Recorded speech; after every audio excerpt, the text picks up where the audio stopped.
Welcome to all of you. आज हम Leibniz theorem discuss करेंगे। ठीक है, तो सबसे पहले इसकी स्टेटमेंट देख लेते हैं कि इसकी स्टेटमेंट क्या होती है।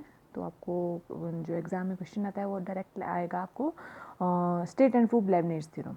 ठीक है, तो आपको ये रिज़ल्ट जो है स्टेटमेंट में क्या रिज़ल्ट आता है ये आपको याद होना चाहिए। ठीक है, बाकी आगे हम इससे रिलेटेड क्वेश्चंस भी सॉल्व करेंगे, वहाँ पे भी इस रिज़ल्ट का यूज़ होगा जो स्टेटमेंट में रिज़ल्ट है आपका।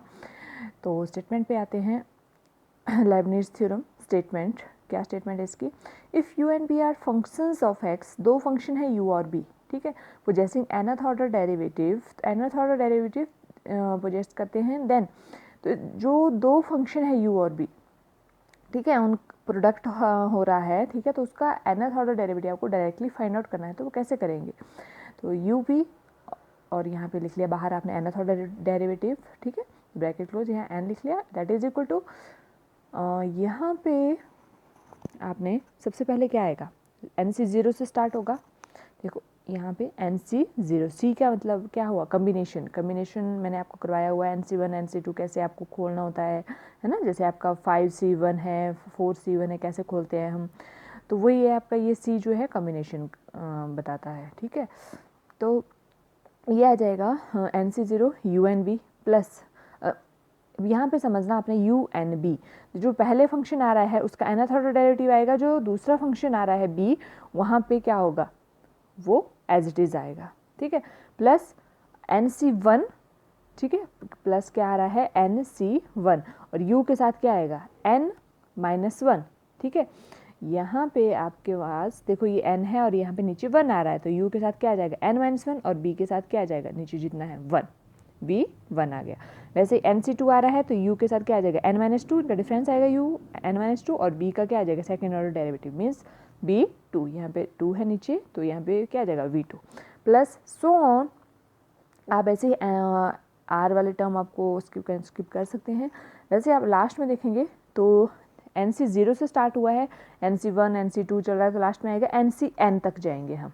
ठीक है, तो अगर आप देखें यहाँ पे UN था, आगे आपका एक कम हो रहा है -1 हो रहा है, आगे -2 हो रहा है, कम होता जा रहा है। और B को देखो यहाँ V था और यहाँ पे आगे क्या आ रहा है 1 आ रहा है 2 आ रहा है, तो सो ऑन करके V जो है आपका इंक्रीज हो रहा है। देखो यहाँ 1 था 2 था, आगे नेक्स्ट स्टेप में 3 आता, v आपका बढ़ रहा है और u जो है वो घट रहा है। जैसे u यहाँ n था, n-1 यहाँ एक कम हो गया, n-2 हो गया। ठीक है, सो ऑन करके u आपका कम होता जाएगा और लास्ट में जाके u बचेगा, और जो b है वो 1 2 3 अप टू सो ऑन क्या बन जाएगा vn आ जाएगा। ठीक है, तो ये हमारी स्टेटमेंट थी इसकी। तो रिजल्ट मैंने आपको लर्न कैसे करना है ये बता दिया। ठीक है, तो एक जो u है वो उसका डेरिवेटिव जो है वो घटता जाएगा, u n-1 सो ऑन करके u तक जाएगा, और जो v है वो v से स्टार्ट हो गया है, v है v1 2 3 सो ऑन, अब लास्ट कहा जाएगा vn आएगा।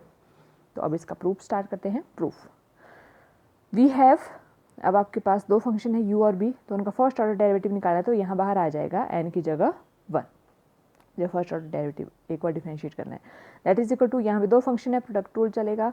तो प्रोडक्ट रूल कैसे चलता है, फर्स्ट फंक्शन एक का डेरिवेटिव करते हैं, दूसरे को एज इट इज रखते हैं, दूसरे का डेरिवेटिव करते हैं, पहले को एज इट इज रखते हैं, है ना, ऐसे करते हैं। तो यही करेंगे हम। तो यहाँ पे आ गया फर्स्ट फंक्शन u है, इसका डेरिवेटिव क्या आ जाएगा u1 into second function as it is, b आपका एज इट इज आ रहा है। वैसे ही आगे क्या आएगा, अब u जो है उसका वो एज इट इज रहेगा, अब यहाँ पे b का डेरिवेटिव आएगा, तो ये आ गया b1। ठीक है, तो कुछ नहीं किया, यहाँ पे डायरेक्ट हमने प्रोडक्ट रूल अप्लाई किया, दैट इज इक्वल टू, अब हम इसको 1C0 1C1 इस फॉर्म में लिख लेंगे। 1C0 आपका 1 होता है, 1C1 भी आपका क्या होता है 1 ही आता है। ठीक है, तो ये हम लिख सकते हैं, यहाँ पे 1 हुई होती है इनकी वैल्यूज़। ठीक है, तो ये आ जाएगा 1C0 और दूसरे ये जो UV1 है इसके साथ आएगा 1C1, है ना। नीचे यहाँ पे B के साथ जब 1 आ रहा है तो यहाँ नीचे क्या आएगा 1C1 आएगा, है ना। जब 1C0 है तो सिंपल आपका b आएगा, जैसे आपने यहाँ तक देखो ऊपर, जब आपका 1 आएगा n की जगह तो 1C0 u1v होगा इसके अकॉर्डिंग, और जैसे यहाँ 1C1 आ रहा है तो यहाँ u आएगा और आगे क्या आ जाएगा b1 आएगा। ठीक है, तो ये आपके पास आ रहा है 1C0 1C1, तो हम बोल देंगे theorem is true for n1, क्योंकि हम यहाँ पे अगर इस रिजल्ट के अकॉर्डिंग n की जगह 1 पुट करते हैं तो हमें यही रिजल्ट मिलेगा। कैसे, यहाँ देखो 1C0 u1v और लास्ट में देखें आप इसमें जब सेम आ रहे हैं 1C1 1 आ रहा है दोनों जगह, जैसे NN आ रहा है तो 1 आ रहा है, सेम आ रहा है, तब आपके पास U एज इट इज़ और B के साथ क्या आ रहा है नीचे N की जगह 1, है ना।